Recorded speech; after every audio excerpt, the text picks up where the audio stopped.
Ja, ik sta hier namens P&M voor de actieweek van Maak het Woord. Er is een wens bij ons binnengekomen.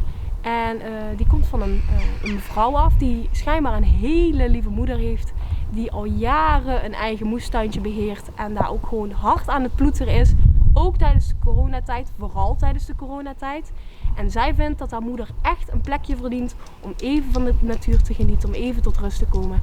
En wij gaan haar verrassen met misschien wel een attribuut wat ze daarbij kan gebruiken. Nou, het is niet zo'n doorzichtige voordeel, dus ik zie beweging. Hallo. Dag. Goedemiddag. P&M. P&M. Dat zie ik, joh. Hallo. Dag. Goedemiddag. Wacht, ik wil even met de microfoon naar u toe. Ja. Hallo. Nou, je denkt, wat gebeurt met je? Ja. Wat is met je aan het lief? Ja, dat denk ik. Ja, ik wil wel even over in het dialect natuurlijk. Ja, Ik tuurlijk. dat je Ja. dialect praat. Hey, klopt het dat je ergens een moestuintje in beheer hebt? Ja. Ja, klopt dat? Ja, dat klopt. Ja, en dat doet je toch al heel gaat jaar, of niet? Al, ik denk 35 jaar. 34 jaar. Ja. Hey, en nou zie ik dat mensen er op de achtergrond staan en die zitten volgens mij bij het complot in. Oh. Kom maar even wat dichterbij.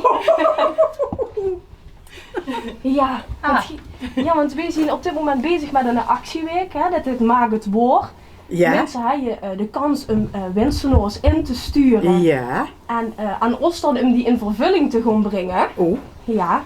En nou ja, door achter stijden, die zitten er volgens mij achter. Want ga jij dan wensvurig mama? Ja, Moet ik klopt. even naar de microfoon Ja. toe lopen? Ja. Ja, klopt. Ik ga een wens voor man. Ja.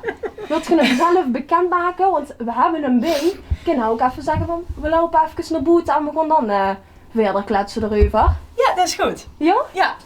Ja, Moet ik met de boete? Ja, dan moet dat je met de moeten. boete? Ja, dan moet Ja. ik wel even Oh, zoeken. doe nog even de show dan. Dan wil ik echt nog heel even vragen van, waarom heb je dit vorig mam gedaan? Waarom moet je dat geer? Ik vond dat hij dat verdiende. Dit is een raar jaar geweest.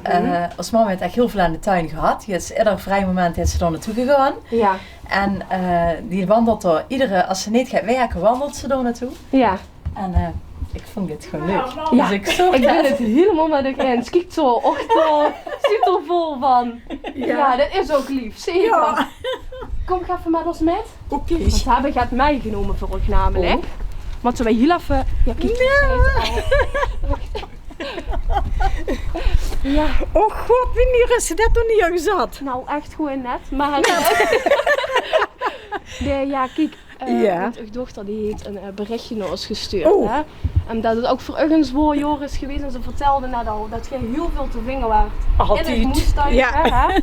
En Mooi. ja, dat bankje dat hij staat, dat staat hij eigenlijk zodat je ook eens kunt genieten van wat je, Ja. hè, wat je al die jaren, al die 35 jaar... Ja, daarachter hè? doen. Ja, precies. Geweldig. Ja, je er blij met? Prachtig. Ja, iets geliefd verwacht nog wel, hè? Dat heb je goed stil hoor. Ja, en we kwamen even spontaan lunchen. Ja, die ben Ja, even ja, ja. lunchen. Dat is ook altijd leuk, toch? Ja, zeker. Nou, dan kun je daar Prachtig. Wilt je maar voor uitproberen Ja, trouwens? dat wil kunt ik je wel even proberen. Kijk, ik bankje. Oh, is met mijn bankske. Ja. Maar dat is niet het 100-jarige bankske. Nee, dat is ook niet Dat duurt nog even. Dat duurt nog 25 jaar. Ja, inderdaad. Ja, voor de Dan mensen krijg die ik dat andere bankske. Dan krijg je, ja, voor de mensen die dat misschien niet weten, als Ja. ze 100 jaar werd, Ja, zijn je krijg je prima, ook een dan krijg bankske. je een Ja. bankske. Ja. Ja, maar zo wie is het nog niet. Maar Nee, die nee, nee. bankske, Gelukkig niet. Maar dat ga je het goed zijn dienst doen. dat heb je echt naar je dochter gedaan. Prachtig, dankjewel.